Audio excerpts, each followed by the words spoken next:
This is a detailed step-by-step samosa recipe whereby I show you how to make samosa pastry. Yes. Whenever I'm making my samosa pastry, I go for the simplest of the ingredients, and we are going to be using 4 cups of all-purpose flour.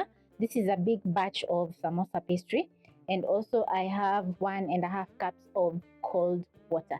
It's very important for you to use cold water because it's going to be very easy for you to knead the dough and to make the pockets. Also, you're going to need a teaspoon and a quarter of salt.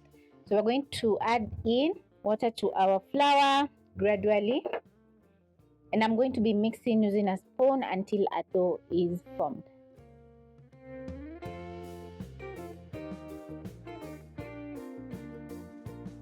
Make sure to scrape the bottom of the bowl so that all the flour can get combined into a dough.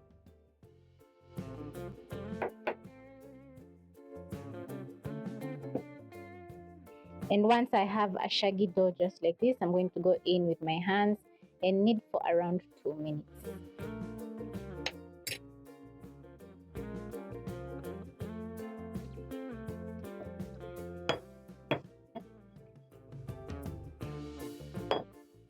Transfer to my countertop and knead.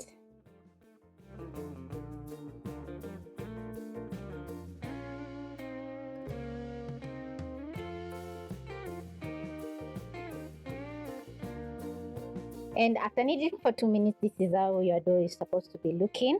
As you can see, it's not sticky at all, so it's going to be very easy to make the pastry. So I'm going to transfer the dough back into the bowl, cover and rest for around 10 minutes. Once my dough is well rested, we're going to go to the next step, which is going to be dividing the dough into smaller pieces. So I'm going to knead my dough a little bit, forming a round shape just like this. It's very easy. All you have to do is push in the middle, going all the way to the sides. Using my bench scraper, I'm going to cut into same size.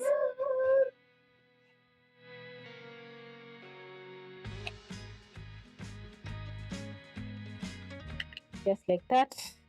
Then I'm going to pick my dough, tuck in the bottom, and place aside. Make sure you have a smooth top.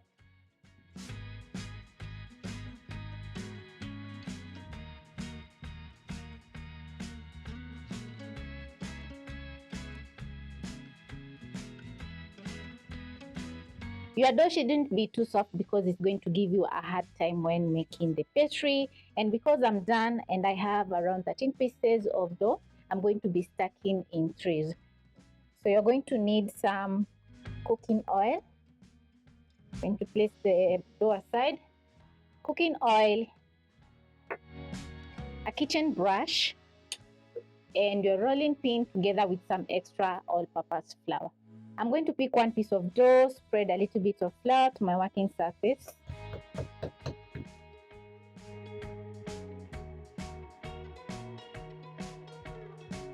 Then I'll be rolling out a little bit. And also at this point, you're going to place a chapati pan over medium low flame. And once the dough is rolled out, you're going to spread a thin layer of cooking oil on the dough, making sure to spread the oil on the edges. Then you're going to place aside. Pick one more piece of dough, sprinkle some flour on your countertop, and roll out to the same size as the previous one. Then you're going to place on top. Spread some more cooking oil. If you spread too much cooking oil on the dough, it's going to slide as you roll out. Place on top. Pick my dough, spread some flour on my countertop. Make sure the pieces of dough are aligned, just like this. Then you're going to use the palm of your hands and push the dough. It's going to be very easy.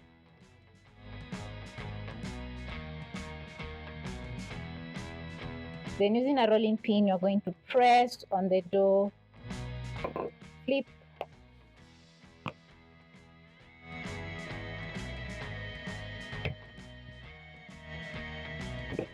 gently push the dough vertically and horizontally.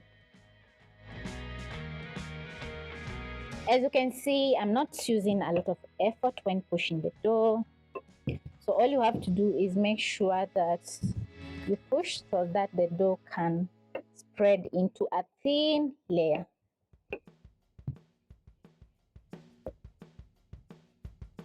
Make sure to go to the edges.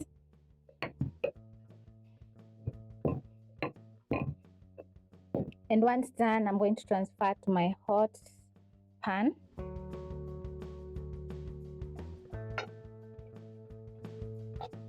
And very quickly, I'm going to get back to rolling out my dough. So you're going to cook for around 20 to 30 seconds on the first side, then you're going to flip.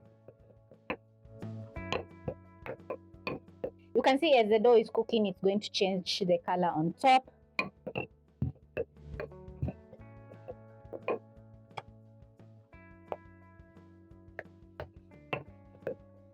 Check on my dough and it's ready to flip. Then you're going to stack once more, making sure the edges are aligned just like this. Just a tiny bit of cooking oil is going to go a long way. Make sure the edges are well oiled. Place aside and pick my last piece of dough because I said I was stacking in threes. Push. When the dough is ready, it's going to be very easy for you to peel and transfer to your kitchen towel so that it doesn't dry out.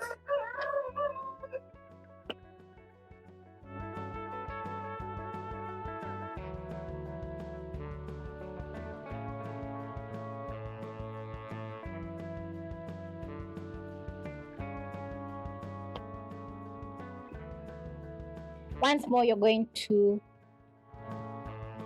make sure the edges are aligned and push vertically and horizontally until you have a big piece of dough.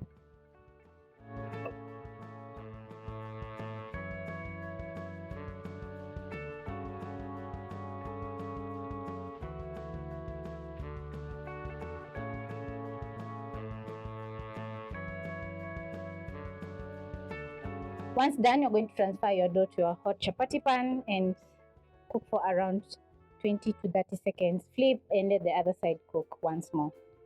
And then you're going to repeat with the rest of the dough. Also, you have to make sure the edges are well cooked so that it can be easy for you to peel the dough.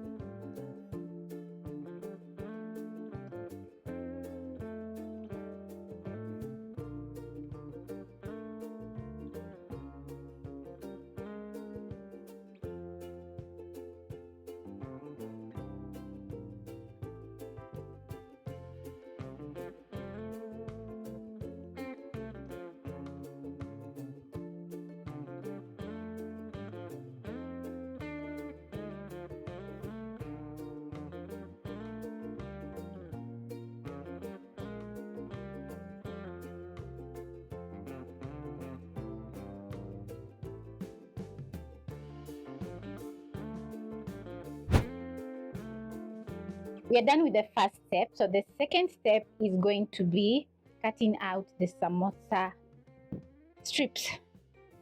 Once you stack the dough, you're going to get very transparent pieces of dough which are so thin, and it's going to make you very awesome samosas. As you can see, you can spot my hand from afar.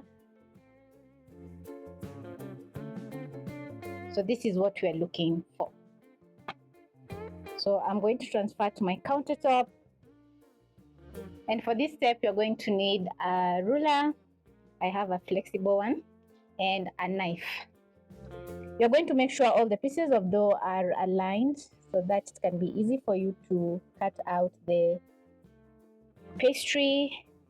You're going to measure out your dough, and mine is around 22 centimeters. So it's 22 by 20.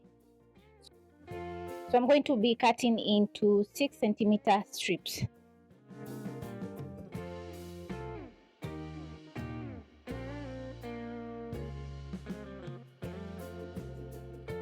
So I'm going to remove the edges by using a sharp knife and cutting out all the unwanted pieces so that we can remain with a good aligned square.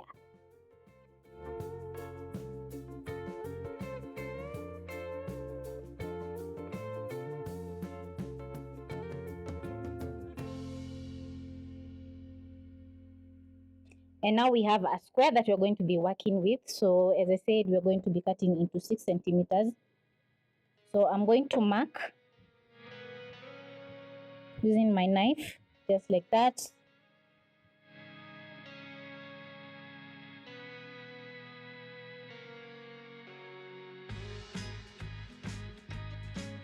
And then I'm going to cut out.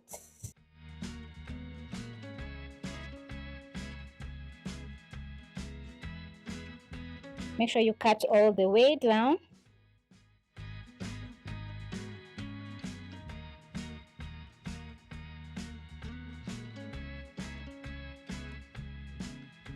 And there we go.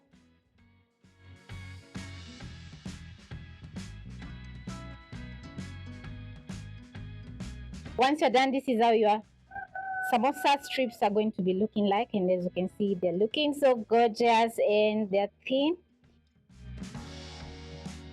So what you're going to do next is cover with the wet kitchen towel or paper towel so that the samosa pastry doesn't dry off. I'm going to carefully lift up and place on my wet towel.